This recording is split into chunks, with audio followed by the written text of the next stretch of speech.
Hello everyone, welcome back to me Maheshwari delights. ఈరోజు వీడియోలో గోంగూర chicken biryani ఎలా ప్రిపేర్ చేసుకోవాలో చూసేద్దాం. వీడియో చూసే ముందులా వీడియోకి లైక్ చేయండి, అలాగే నా ఛానల్ని సబ్స్క్రైబ్ చేసుకోండి. అప్పుడే నోటిఫికేషన్ ద్వారా నా వీడియోస్ మీ ముందుకు వస్తుంది. ముందుగా 1/2 kg చికెన్ని శుభ్రంగా వాష్ చేసుకొని తీసుకోవాలి. ఇప్పుడు 1/2 టేబుల్ స్పూన్ పసుపు వేసుకోవాలి, అలాగే 2 టేబుల్ స్పూన్ కారం వేసుకోవాలి. నెక్స్ట్ 1 టేబుల్ స్పూన్ సాల్ట్ వేసుకొని బాగా పీసెస్కి కారం, పసుపు, ఉప్పు కలిసేలాగా కలుపుకోవాలి. పీసెస్కి పట్టేలాగా కలుపుకొని 30 minutes మ్యాగ్నేట్ చేసుకోవాలి.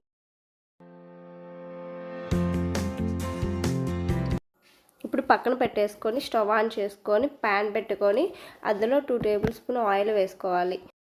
ఒక మీడియం సైజు గోంగూర కట్టను తీసుకొని వలుచుకొని శుభ్రంగా వాష్ చేసుకొని ప్యాన్లో వేసుకొని ఫ్రై చేసుకోవాలి.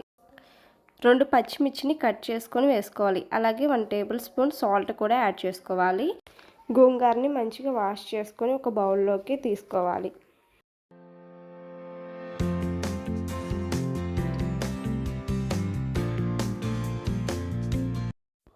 ఒక మిక్సీ జార్ తీసుకొని అందులోకి మనం ఫ్రై చేసుకున్న గోంగూరను వేసి కొంచెం వాటర్ యాడ్ చేసుకొని గ్రైండ్ చేసుకోవాలి, స్మూత్ పేస్ట్ లాగా. ఇప్పుడు గ్రైండ్ చేసుకున్న గోంగూర మొత్తం ఒక బౌల్లోకి ట్రాన్స్ఫర్ చేసుకోవాలి. ఇది పక్కన పెట్టేసుకొని ఇప్పుడు బిర్యానీకి సరిపడ్డ ప్యాన్ని అయితే స్టవ్ ఆన్ చేసుకొని స్టవ్ మీద పెట్టుకొని 1 టేబుల్ స్పూన్ నెయ్యి వేసుకోవాలి, 2 టేబుల్ స్పూన్ ఆయిల్ వేసుకోవాలి. ఆయిల్ హీట్ అయ్యాక బిర్యానీకి సంబంధించిన ఐటమ్స్ మొత్తం తీసుకోవాలి. చెక్క, మొగ్గ, యాలకులు, లవంగము, బిర్యానీ ఆకు, టేస్టింగ్ సాల్ట్, టోటల్గా అన్నీ వేసుకొని ఫ్రై చేసుకోవాలి. ఇప్పుడు 2 పచ్చిమిర్చిని కట్ చేసుకొని వేసుకొని ఫ్రై చేసుకోవాలి, అలాగే కట్ చేసుకున్న 2 ఆనియన్స్ని కూడా ఫ్రై చేసుకోవాలి. ఒక స్మాల్ సైజ్ బౌల్కి అల్లం వెల్లుల్లి పేస్ట్ తీసుకొని వేసుకోవాలి. ఫ్రై చేసుకొని 1 టమాటాను కూడా కట్ చేసుకొని వేసుకోవాలి. ఫ్రై చేసుకొని ముందుగా మ్యాగ్నేట్ చేసుకున్న చికెన్ని వేసుకొని మొత్తం కలిసేలాగా కలుపుకోవాలి. ఒకసారి కలుపుకొని మూత పెట్టుకొని ఒక 5 minutes కుక్ చేసుకోవాలి. కుక్ అయ్యాక తీసి మళ్ళీ కలుపుకొని గోంగూరను వేసుకోవాలి. ఈ గ్లాస్తో 1 గ్లాస్ బాస్మతి రైస్ అయితే తీసుకున్నాను.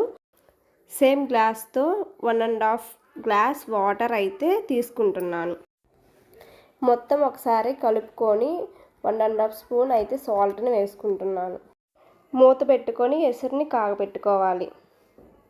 ఎసురు కాగాక మూత తీసి ముందుగా 1 గ్లాస్ బాస్మతి రైస్ని శుభ్రంగా వాష్ చేసుకొని 30 minutes పక్కన పెట్టుకొని నానబెట్టుకున్న రైస్ని అయితే వేసుకోవాలి. వేసుకున్నాక మొత్తం కలిసేలాగా ఒకసారి కలుపుకోవాలి. కలుపుకున్నాక మూత పెట్టుకొని మళ్ళీ మూత తీసుకొని ఫైనల్గా కొత్తిమీరతో గార్నిష్ చేసుకొని మళ్ళీ మూత పెట్టేసుకొని ఒక 25 minutes కుక్ చేసుకుంటే బిర్యానీ అనేది రెడీ అయిపోతుంది. చూసారా, రైస్ చూడ ఎంత బాగా వచ్చిందో. మీరు ట్రై చేయండి గోంగూర చికెన్ బిర్యానీ. మీ ఫీడ్బ్యాక్ని నాకు కామెంట్లో షేర్ చేసుకోండి.